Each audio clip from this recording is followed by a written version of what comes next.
So what about the story just excited you the most that made you say, I have to work on this? Well, it was, you know, I found it, I ran into a friend of mine named Brian Hayes Curry, who's an actor first, but he said he was writing a screenplay based on a true story about this black concert pianist in 1962 whose record company was sending him on a tour of the South, and he was afraid to go, so he hired a bouncer from the Copacabana in New York City, an Italian guy with a sixth grade education who was racist himself, but he was good with his fists, and he hired him to drive him.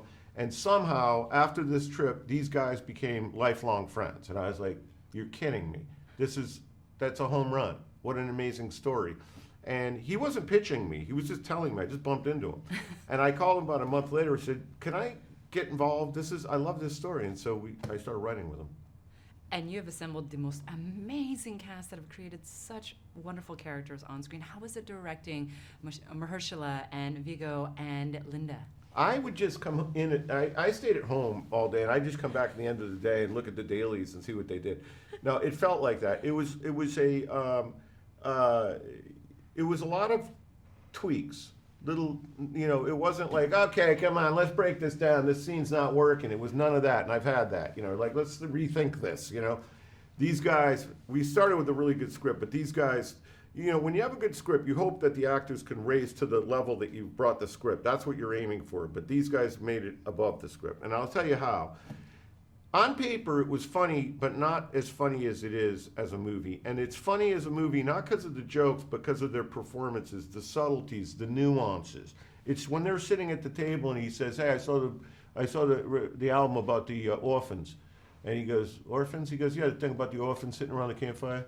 And he goes, Orpheus. He goes, yeah. And it's their reaction, their tiny little things that they're doing that kill that in this movie. And so it was basically me saying, like, you know, it was easy. It was an easy movie to direct. Well, it's an incredible movie. I have to tell you, it's Thank so you. good. I have to ask you, because you worked with the son of Tony Lip, was there a little bit more pressure? Because not only are you portraying real people, but you're portraying his dad. It wasn't pressure while we were shooting. It was great to have Nick on the set, Nick Vallelonga, because he got the thing, and he was a great sounding board. He was by my side the whole time, and I would always look over at him. And occasionally, you know, things weren't right. He said, no, he wouldn't do that, you know. And we fixed those things. But in the writing, that's where we had, when we wrote it with Nick and with Brian Curry, there'd be things where, you know, he loves his father. And he was sometimes, not often, but every now and then he was kind of sugarcoating something. I said, no, let's be real. This is what he was. Let's not pretend he wasn't. And because, you know, he's a flawed person, as everybody is, but he grows in this thing, but he starts off as a racist.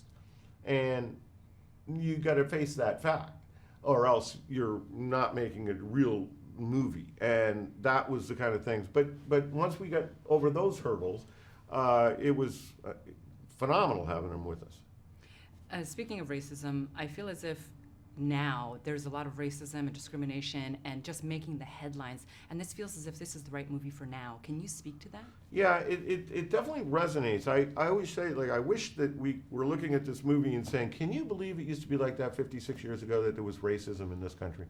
That would be a nice world if we were there now, but we're not. We're just saying, oh, so racism was a different kind of racism there than now, but we still have racism in all it's you know, all walks of life. There's racism, and I hope this movie is not a preachy movie. This isn't about race. This is about love, and it's about how people from both sides of the aisle can come together and find a common ground, because ultimately you realize, as you do when you cut through the walls, we're all the same.